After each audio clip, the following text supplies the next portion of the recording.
Welcome, listeners and watchers, to this month's episode of the Mike Drop. This is a space where we'll take a deeper look at what's going on in tech and data, and we'll learn about the incredible work our teams are doing to support our colleagues and our customers. I'm your host, Mike Wisler. Let's get to it. Hello, everybody. Welcome to the Mike Drop, Season 3, Episode 3. We'll call this one maybe a little Back to the Future. We have a very special guest. Maybe subtitled Hotel California, you can check out, but you may never leave. Many of you may know, some of you may not. Sarah Tanbakuchi-Ripa. She was one of the original OG Mike Drop guests here. Worked for the bank for a long time, did a little sabbaticals, off doing some other great things. We're going to talk about all of those things, but try to concentrate probably a little bit more on the more recent things. How are you doing? I'm doing well. I'm happy to be back. Thank you for having me. Oh, please. Thanks for having us. So for folks who don't know you and don't know your journey, it's a special one. I'd love for you to just give us a little bit of a background. We met right about the time that I joined here, but you had already been at the bank. So, yes, I had been at the bank for a couple years, and I was in corporate procurement under Keith. And we were just chatting about this. I still remember you coming to one of his offsites and sharing your vision for technology, for the bank, for the broader community. And I was hooked. I was like, I'm a believer. I want to work for you and help make this happen. So it was HR appropriate love at first sight. Is that a thing? Is that an okay thing? I don't know. We don't edit this, so we'll see. Well, and then I got to spend about 3 years working for you. That was an awesome experience. Launched the Tech Academy. A lot of the work here at Seneca One. Yeah. So many amazing stories, amazing learning opportunities, challenges to navigate through. Great team, wonderful amount of time. And you had said, like, I think I was probably 2.5 years into the role, and you said, hey, I can tell that you spend about 80% of your time on this operational stuff, so you can spend 20% of your time on the community-oriented work. And I was like, is it that obvious? For sure. So that resulted in a great opportunity to be the CEO of Tech Buffalo. You were super supportive of that, and the bank supported putting me on loan for 3 years to build up that nonprofit. The mission of that nonprofit is to make an inclusive and accessible tech community here in Western New York, help us attract, retain, and foster more tech talent. And that was just like, the 3 years went like this. It was awesome. We were able to launch some really cool programs in the space of college talent retention, family code night. I mean, so much. It was a great experience. Build the team, build something. And since I was last on, I got married. Yeah. I also... So it used to be just Tanbakuchi. That wasn't enough. Now it's Tanbakuchi-Ripa.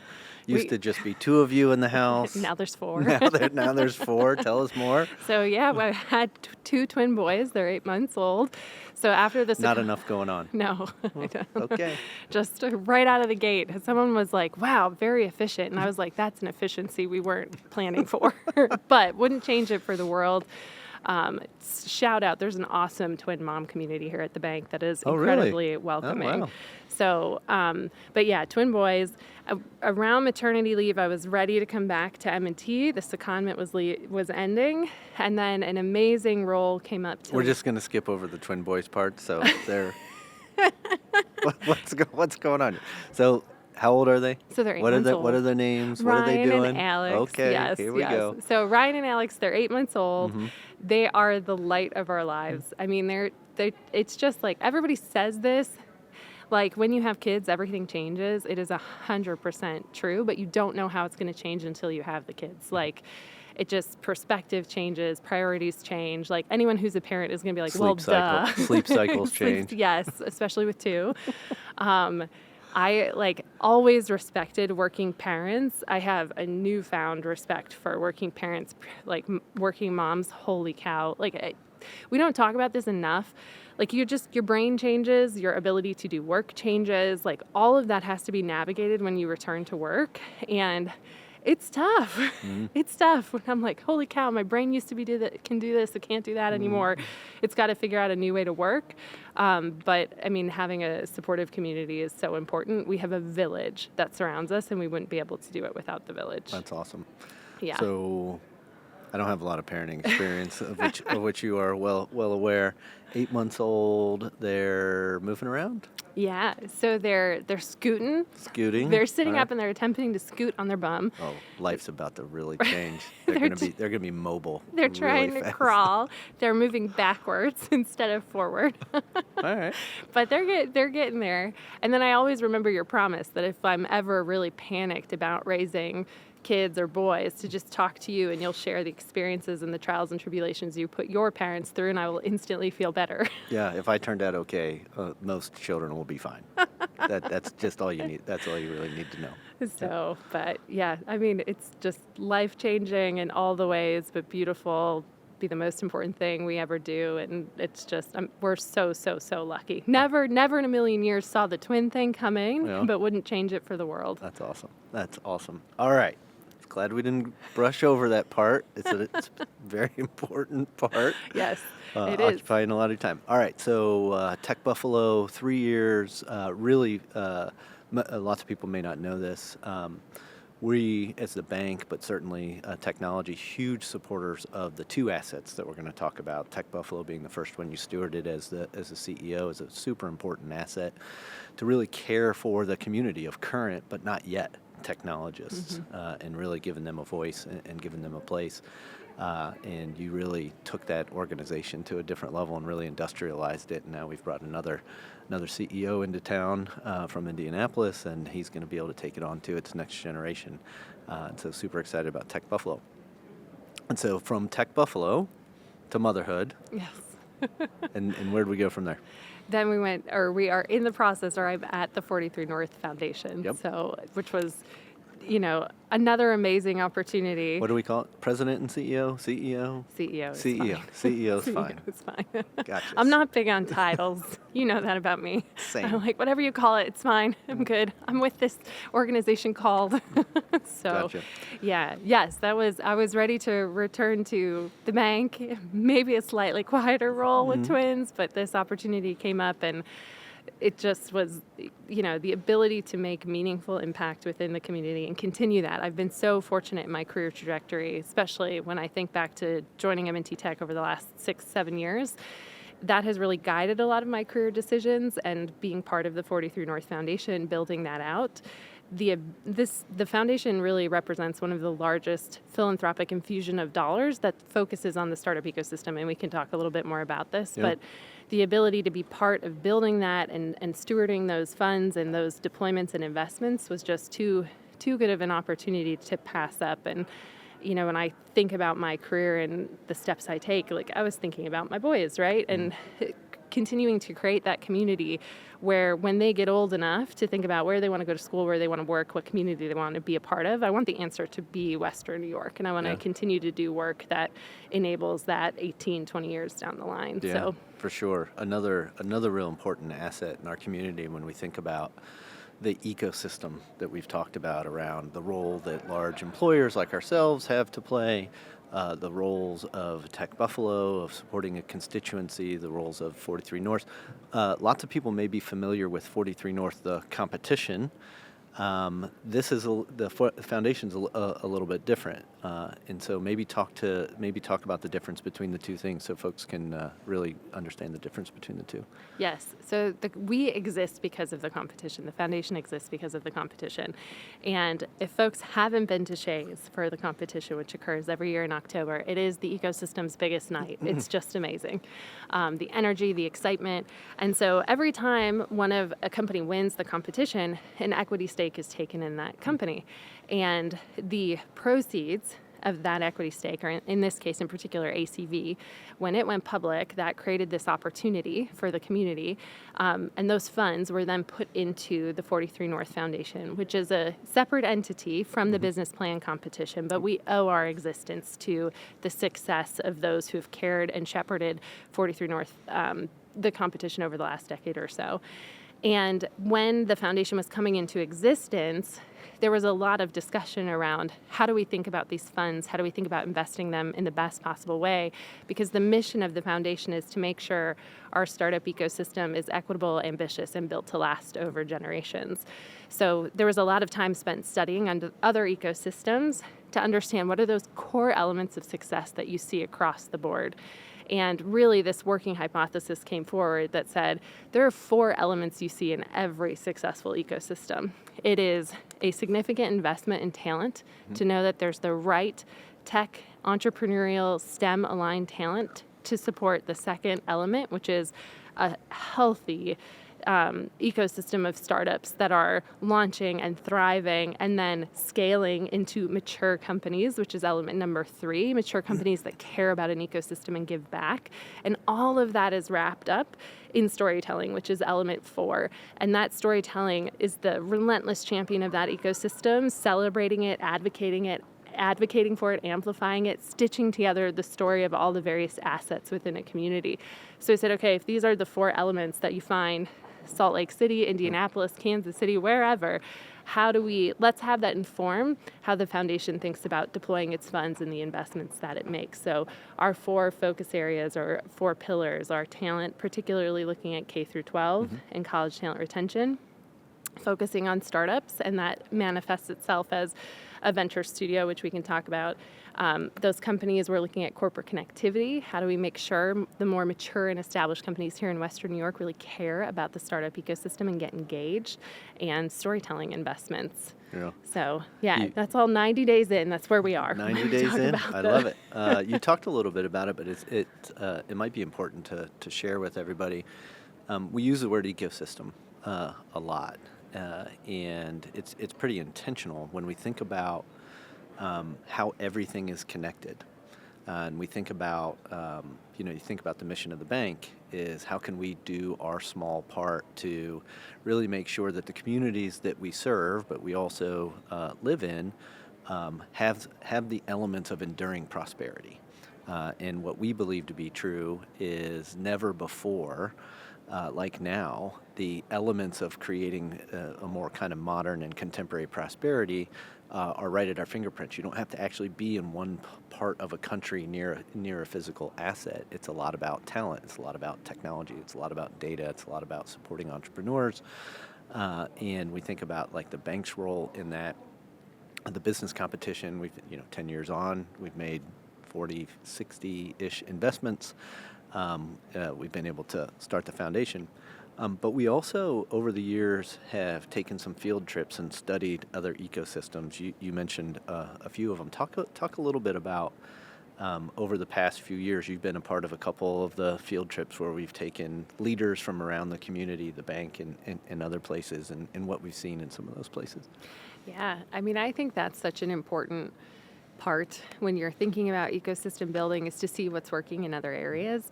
And it's so amazing how collaborative other ecosystems will be when you kind of come and say, I'm here to learn. You're doing it well, and I'm here to learn. So one of my favorite trips was Salt Lake City when we went out to visit the folks at Silicon Slopes.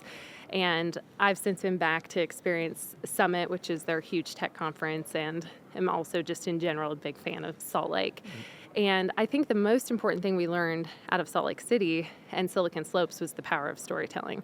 We started talking to the leaders of Silicon Slopes back in 2018, and they said to us, the Silicon Slopes branding was by accident. Really, we're honestly we are a PR firm for the state of Utah and for Salt Lake City. Everything is for the love of Utah, and that guides what we do. And it's because of that storytelling that we've been able to create this hub of tech and innovation. And you've seen it on the charts, Salt Lake City and the Utah ecosystem continuously lands as a good place for entrepreneurs. But that was the most important aspect, was basically the marketing, branding, storytelling component. I think that was a great learning coming out of our time in Salt Lake. And we've got some real friends out there. So we were lucky enough to spend some time with Ryan Smith. For those of you who don't know, he is the founder of Qualtrics, which is a big platform that we use here at the bank around CX. Is also the owner of the Utah Jazz, a super passionate individual about modern ecosystems and modern companies and CX. It was a really great experience. Yeah, and when you think about it, when you ask the sort of how did Silicon Slopes get started, it was essentially a couple successful entrepreneurs who said, all right, we've got this grouping of people who care about the ecosystem. We're going to write you an unrestricted check. was to the tune of a couple $1,000,000. And they said, go create something great. Like, go create something thriving here. Let's talk about what we've got in Salt Lake City and Utah, and just go. We're going to empower you young leaders who are entrepreneurs to do what's best for the other entrepreneurs and attract more here to the state. So, yeah. Another place that we have spent a fair amount of time studying is Indianapolis. Yes. I want to talk a little bit about that before we get into the pillars of the foundation. Yeah, so there's an organization in Indianapolis called TechPoint, and that was led by an individual named Mike Drop, who's actually come to Buffalo and spent some time with us, with the Tech Buffalo board, with the Tech Buffalo team when I was in that role, to help us understand how you make a robust talent ecosystem and how you think about it sort of end to end in the K through 12 space, all the way through college talent retention and non-traditional pathways into tech careers. And in particular, we spent a lot of time studying Extern, which is a program that they have out in Indianapolis that is designed to really be a bolt-on to existing employers' internships to help level it up to a best-in-class experience. And, they've had that going on for a number of years, and we said, what best practices can we take here and apply that to what is Buffalo's version of Power Up Tech? Yep. With the employers here, and that's been a really great way to engage with employers, a really great way to retain more college tech talent locally. Yeah, awesome. All right, so we've gone around, tried to find some of the best cities that we want to emulate in some of their programs. We've got this foundation that you're at the helm of. We talked about the 4 pillars. Talk to us a little bit more specifically about what are we doing in the talent space, and what are we doing in the studio and storytelling space? Yeah, so in the talent space, I think really in the first kind of 90 days in the role, we've refined what the investment looks like and what we care about in the talent space. We're very fortunate in Western New York that there have been a lot of folks that have been engaged in funding tech talent and tech talent initiatives in the adult space, right? So 16 and plus, and those non-traditional pathways into tech roles.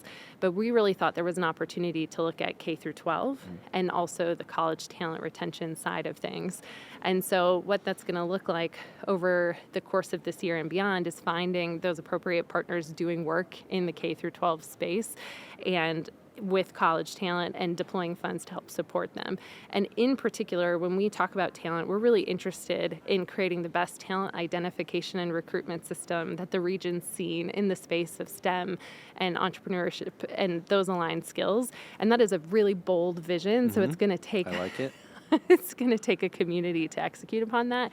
But talent, it's probably the investment, especially when you talk about the K through 12 space where you've got the longest tail on seeing those returns. But we talk about talent as the fuel of an ecosystem, and that really, I think, is foundational. So spending the time to think about pulling that investment even further upstream, right, in the elementary school, middle school, even high school space is really what I think will change the trajectory when we think about talent generation or talent over generations. And what are some of the hypotheses about some of the programs? So we'll continue to do the internship program. What are some of the things that we have on tap on the K through 12 space? Yeah, so some of the things, the Family Code Night, I think is it's fun, a very exciting program. So just to back up for a second, Family Code Night is a program that Tech Buffalo does in partnership with Microsoft. Tech Buffalo was the only nonprofit in New York State to receive a grant and join a fellowship that's put on by Microsoft focused on tech and innovation across the country. And Family Code Night leverages Minecraft education and this idea that, there's nothing that, creates a spark around tech as play, right? And having fun with Minecraft education. And we knew we were focused initially when the program started on the adult side, where we said, okay, childcare tends to be an impediment for adults learning about tech training opportunities in Western New York. So let's remove that impediment and let's have the adults and kids together learning about coding. Let me just say the best part of the night, this is a little bit but the best part of the night now as a parent. So if you can envision this, one laptop, parent-child pairing, usually, playing Minecraft education. Kid gets into it, instantly gets it, right? Probably they've done this in school. at one point in the night, we say, okay, time out, everybody. Kids, hands off the keyboard, give it to your parent. And they're the ones who are going to do the coding and figure out, navigate through this. And kids, children, you have to coach your adults. Mom and dad. Yeah. Yeah, or whatever that adult-child pairing happens to be. And that's a moment where the adult's face is usually like, whoa. And the kid has to practice some communication and patience. So anyways, but that's a program that we found has been very good to just broadening with the widest, funnel of inviting people in from all across the community to say, come learn with us and also come experience the very basics of coding while getting access to all of these resources aligned to tech and tech training. Yeah, it's fun. That's awesome. Yeah, it is. And then we've got the Startup Studio. Super excited about that. Talk to us about that. Yeah, so Dan Magnuszewski, that's a name that's probably very familiar to many folks here in Western New York. He's co-founder, ACV, former CTO. He is the CEO of what is now called Radial Ventures. So this is a really cool concept, unique to Western New York, but there was an example out in Indianapolis that was studied. But essentially what Dan has done is he's created this dream team of engineers, product folks, design folks, people who have started companies, scaled them. They're the doers, they're super experienced, and they're this team where community members, established corporations can come with business ideas, and they will help test how viable that idea is, what's the ability for that idea to scale, what does it look like, its strategy to go to market, et cetera. And the whole idea is you can create companies faster by leveraging this dream team of doers to assess the idea and figure out how it scales. And the whole mission of this is we want more companies that start and scale here in Western New York, and it's how do you accelerate that? And so Dan's, probably 6-7 months into forming this studio with an awesome team, testing a company through and building the rails as it goes. But I think this is going to be, both really awesome and potentially transformational for the region. I'm excited about it. So we got the competition bringing companies to Buffalo, and we got Radial Ventures where we're going to try to build companies from scratch here in Buffalo. Yeah, and the talent side doing its work should have the talent available to help those companies once they scale. And I think the element about the Venture Studio too that I think is really unique is this whole idea about creating a pipeline of founders. So communities need more folks that have that experience of creating a company and scaling it. That's hard, right? Like you have to have a high tolerance for failure. You got to be good at dealing with uncertainty. And so more folks that have had that experience and then can share that with others just continues this virtuous cycle of goodness. And really when we go back to talking about the elements of ecosystems or the foundation's priorities from an investment perspective, it's all about accelerating the flywheel of a startup ecosystem. You want to talk a little bit about corporate connectivity and some of the storytelling things you got on tap as well? Yeah. So on the corporate connectivity side, that is really about, and I think how that's going to manifest itself this year is a lot of one-on-one meetings with leaders and some events with leaders as well. But this is all about, if you think about our community and some of the more established companies from more legacy industries, sometimes you've seen this silo. Like startups are over here. Yep. They do that crazy thing without a lot of governance and guidance, and they fly by the seat of their pants, which I don't think is always an accurate characterization, but it's hard work to build something versus the more kind of mature, established company. And really, there's so much connectivity between those two, and the success of a startup ecosystem creates success for those established companies.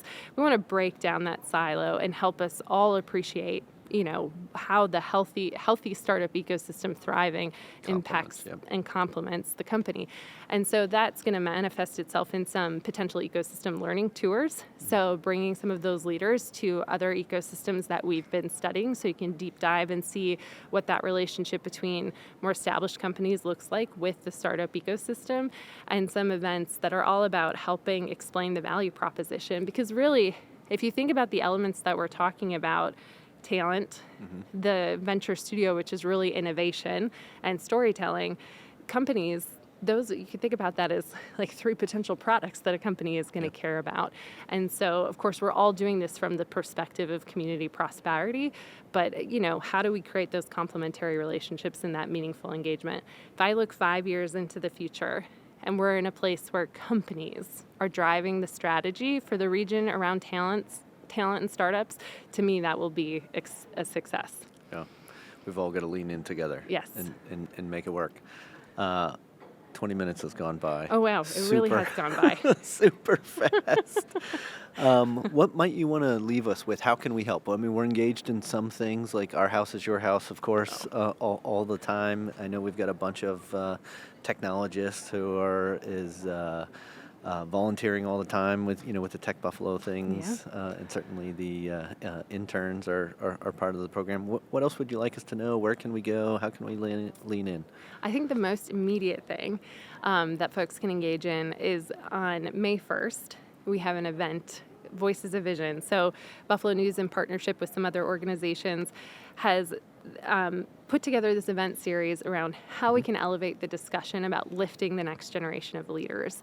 And so the foundation is hosting the next event on May 1st at the Birchfield Penny.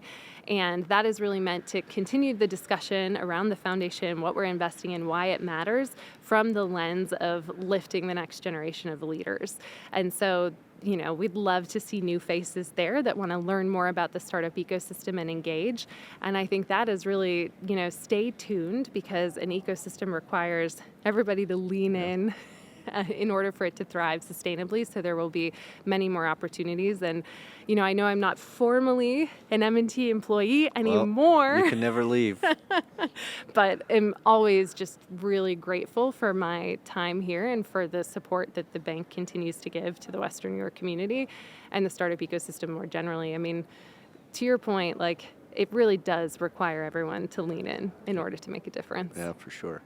Well, while not technically an employee of the bank, you will never get too far away from us. We want to be everywhere we can be to help you and help the work that you're doing. It's just all part of the work that we do around being a bank for communities. This is super, super important work. These assets are ones that we care about as much as anybody else. Super excited for you and the mission that you're on. Know that we're always here in whatever capacity we can be to support you, and I'm sure this won't be the last time that you stop by and let us know how everything's going. Oh, thanks. I'm always honored to get an invite to Mike Drop. Of course. Season 3. Holy cow. You would not have predicted that it had gone this long, would you? See? You're not alone. Don't worry. Well, it's been awesome. Thank you so much. Yes, Congrats thank you. on the new role. Oh, thanks. All right, gang. We will see you next time. Until then, bye-bye. Bye.